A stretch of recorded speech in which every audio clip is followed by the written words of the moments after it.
Yo guys, how's it going? And welcome back to the channel. And today we're talking about the Italian Grand Prix in Monza for the 2022 season. I just finished watching it once again. I'm downstairs in the living room once again. And yeah, a pretty good race. One that had a bit of a disappointing ending, obviously, because we didn't really get to see what the guys could do on the fresh tyres. So yeah, a little bit disappointing towards the end, but still loads to talk about. And I just want to give a massive shout out to Nick de Vries, who obviously stepped in for Alexander Albon, who had surgery over the weekend, and stepped into the Williams and has scored P9 on his debut. So what a result for Nick de Vries. Really good result. So we'll start as we always do then, and Max Verstappen wins once again, beaten Ferrari, and I think he took his fifth win in a row. So yeah, fair play. The man is just on an absolute roll at the moment. Like I said, we didn't really get the finish that we wanted to because the safety car obviously stayed out because they couldn't recover Ricciardo's car in time. But yeah, nonetheless, it was pretty dominant from Verstappen. I think Ferrari could have done a little bit different with the strategy, but nevertheless, he didn't really look back apart from that. So yeah, got a little bit helped out at the end, but nevertheless, a really good job from Max Verstappen once again. Sergio Perez, obviously, we started down the grid after all the penalties. He actually ended up in sixth, sort of at the start of the Grand Prix, made up some pretty good positions, sort of following Sainz along.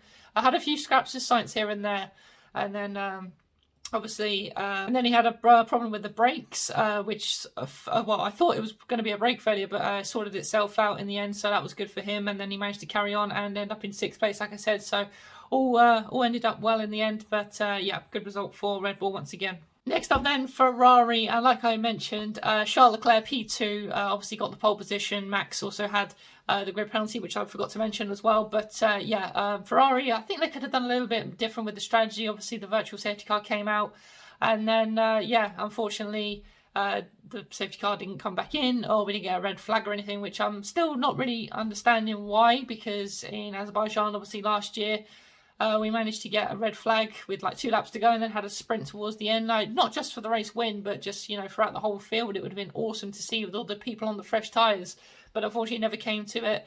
So Leclerc had to settle for P2. And then Carlos Sainz, he's probably my driver of the day apart from Nick de Vries, because he was absolutely flying, especially on that first stint. Absolutely flying through the field, but unfortunately ended up in P4. Again, didn't have the opportunity to attack the guys ahead towards the end of the Grand Prix. Same for Lewis as well, but we'll get on to Mercedes in a moment. But yeah, a bit of a disappointing day for Ferrari again, and once again another win slips from their grasp. Next up, Mercedes then, and George Russell, P3, once again in the top 5 for this season. The guy is absolutely having a fantastic season. Once again, has some pretty good pace early on. He was keeping up with Verstappen and Leclerc. And then, yeah, sort of had a quiet race, really. And then, like I said, pitted as well as the other guys around him. But obviously, we didn't get going again, so we couldn't have seen what he could have done either. So, yeah, a bit of an odd ending to the race, like I said. But nonetheless, George Russell, a great result once again. And Lewis in P5, sort of took a while to get going for Lewis. But once he was up to speed, absolutely was flying. And then made the pit stop and went onto the softs. And then obviously the safety car kind of helped him in the end, sort of defend his position. But nevertheless, yeah, a very good result for Mercedes. And that's P3 and P5 for them. Next up, McLaren then, and Lando Norris finishing in P7. Quite a good weekend for Lando. Obviously started up in P3 after all the penalties. The grid looked mental before the start of the race, but nevertheless, a good day for him.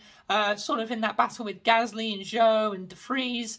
And was really struggling to sort of pull away from that group. But obviously that's the problem with Italy in Monza. You cannot, unfortunately, get away from the cars ahead because you know, so much slipstream, so much DRS, and you end up in that DRS train. And obviously Daniel Ricciardo earlier on was sort of holding more back as well.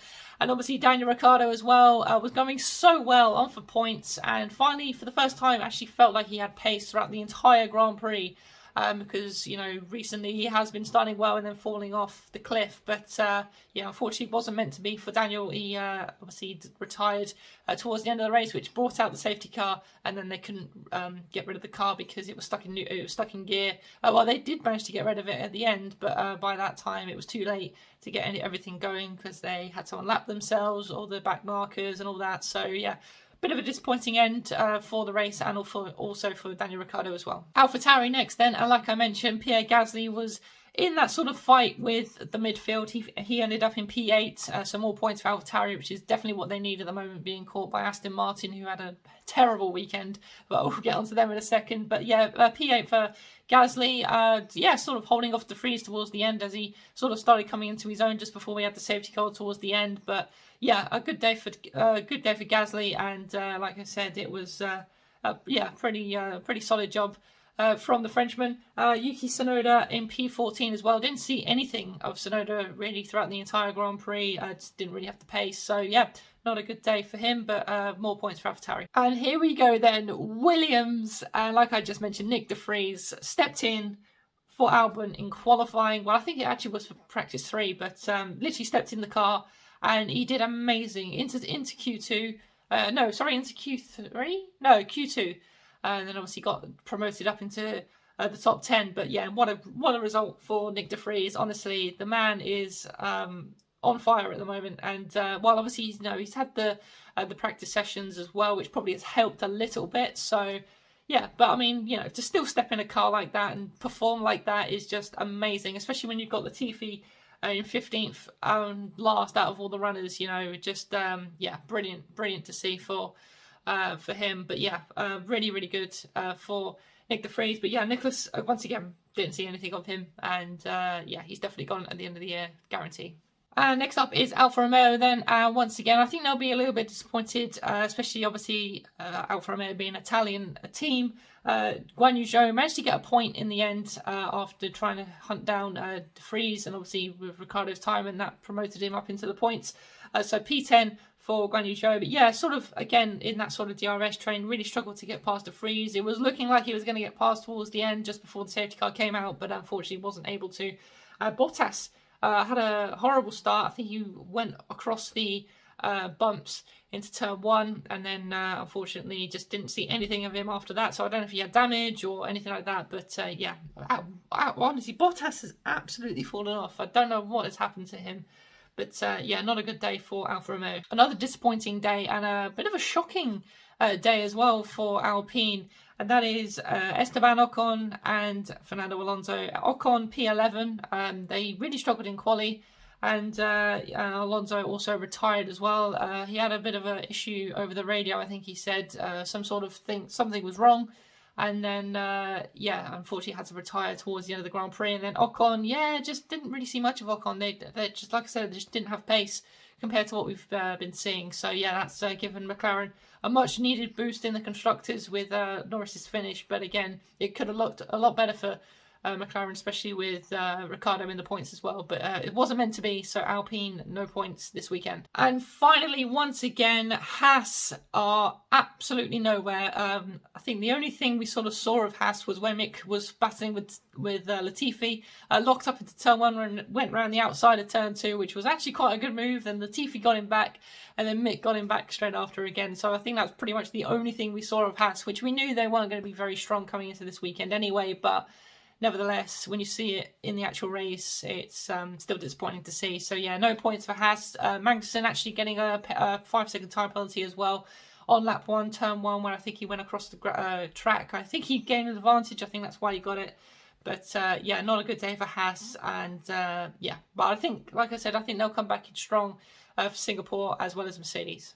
I just realised I actually forgot to mention Aston Martin as well. Aston Martin didn't have a good day, a double DNF for Vettel and Stroll. Vettel had an issue earlier on, which meant he had to retire, and then Stroll also had an issue as well. So, not a good day for Aston Martin. Completely forgot about them because obviously they weren't really in the race. So, not a good day for Aston Martin. So there we go, guys. That is it for the Italian Grand Prix race reaction. And like I said, we were robbed of a finish towards the end there. I'm going to see all the reaction now after the race just to see what was going on, why we didn't get a red flag, because to me it was clear that we should have got one. Because if you have someone break down in the middle of a race, and regardless if it's at the end or whatever, if you have a car breakdown in the middle of the race, you're not going to be stuck behind the safety car the whole time. So I don't understand why they didn't get a red flag and just give us a great show towards the end.